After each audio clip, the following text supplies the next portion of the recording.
بسم اللہ الرحمن الرحیم۔ اعتکاف سنت سے متعلق کل بات عرض ہوئی تھی۔ جس طرح مردوں کے لیے آخری عشرے کا اعتکاف کرنا سنت ہے، اسی طریقے سے مستورات کے لیے بھی، عورتوں کے لیے بھی آخری عشرے کا اعتکاف کرنا سنت ہے۔ لیکن فرق یہ ہے کہ مرد حضرات کا سنت اعتکاف وہ مسجد میں ہوتا ہے، اور مستورات کا سنت اعتکاف ان کے گھر میں ادا ہوتا ہے۔ تو مستورات کو بھی اس حوالے سے بہرحال ترغیب دینی چاہیے، اور ان کو بھی یہ اہتمام کرنا چاہیے کہ وہ بھی اپنے گھروں میں سنت اعتکاف کا نظم بنائیں، سنت اعتکاف کی ترتیب بنائیں۔ البتہ مستورات کے لیے اعتکاف میں بیٹھنے کے لیے 3 بنیادی شرائط ہے۔ 3 چیزوں کو دیکھنا ان کے لیے بہت ضروری ہے۔ سب سے پہلی شرط تو یہ ہے کہ مستورات اس صورت میں اعتکاف میں بیٹھ سکتی ہے جب وہ پاکی کی حالت میں ہو۔ جو عورتوں کی ناپاکی کے ایام ہوتے ہیں ہر مہینے کے، وہ ایام نہ ہو۔ اگر عورت ناپاکی کے ایام سے گزر رہی ہو تو وہ آخری عشرے کے سنت اعتکاف میں نہیں بیٹھ سکتی۔ دوسری بنیادی شرط یہ ہے کہ وہ اگر شادی شدہ عورت ہے تو وہ اپنے شوہر سے اجازت لے کر بیٹھ سکتی۔ اگر شوہر منع کر دے یا اس نے شوہر سے اجازت نہیں لی اور بعد میں اس نے منع کیا تو اس عورت کے لیے اعتکاف سنت میں بیٹھنا جائز نہیں ہوگا۔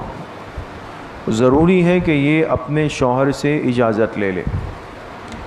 تیسری اہم اور بنیادی شرط یہ ہے کہ عورت اعتکاف سنت کے لیے گھر کے کسی ایک کمرے کو اپنا معتکف بنانے کی نیت کر لے گی کہ مجھے اس کمرے میں اعتکاف میں بیٹھنا ہے، اور بہتر یہ ہے کہ وہ کمرہ جس میں عام طور پہ مستورات نماز ادا کرتی ہے، اگر اس کمرے کو چن لیا جائے تو زیادہ بہتر ہے، ورنہ گھر کا کوئی بھی ایک کمرہ ہو اس کو اپنے اعتکاف کے لیے خاص کر لے، اور پھر جب 20 رمضان کی مغرب سے پہلے اس کمرے میں داخل ہو جائے تو پھر پورا عشرہ اسی کمرے میں گزارنا ہوگا۔ اسی لیے یہ مسئلہ بھی ضروری ہے کہ وہ عورتیں اعتکاف میں بیٹھیں کہ جن کے گھر کے کام کاج اور امور کے لیے پھر گھر میں بچیاں یا مستورات موجود ہو۔ اس لیے کہ دونوں چیزیں ایک ساتھ نہیں ہو سکتی کہ عورت سنت اعتکاف میں بھی بیٹھ جائے اور پھر باورچی خانہ بھی ہو اور گھر کی صفائی ستھرائی بھی ہو اور سارے معاملات ہو، یہ ایک ساتھ نہیں ہو سکتے۔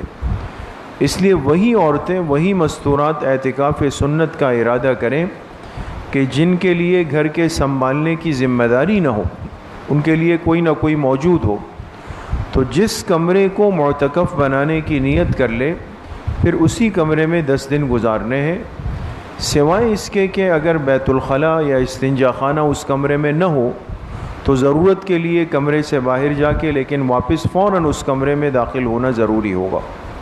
تو بہرحال جس طرح مردوں کے لیے آخری عشرے کا اعتکاف سنت ہے، اسی طریقے سے مستورات کے لیے بھی ہے، اور خود ازواج مطہرات رضوان اللہ تعالی علیہن جو اس امت کی مائیں ہیں، احادیث مبارکہ میں آتا ہے کہ ان کا بھی اہتمام تھا کہ وہ آخری عشرے میں اعتکاف سنت کو ادا فرمایا کرتی تھی۔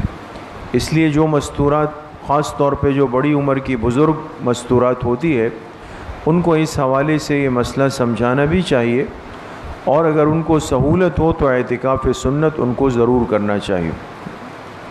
الحمدللہ رب العالمین۔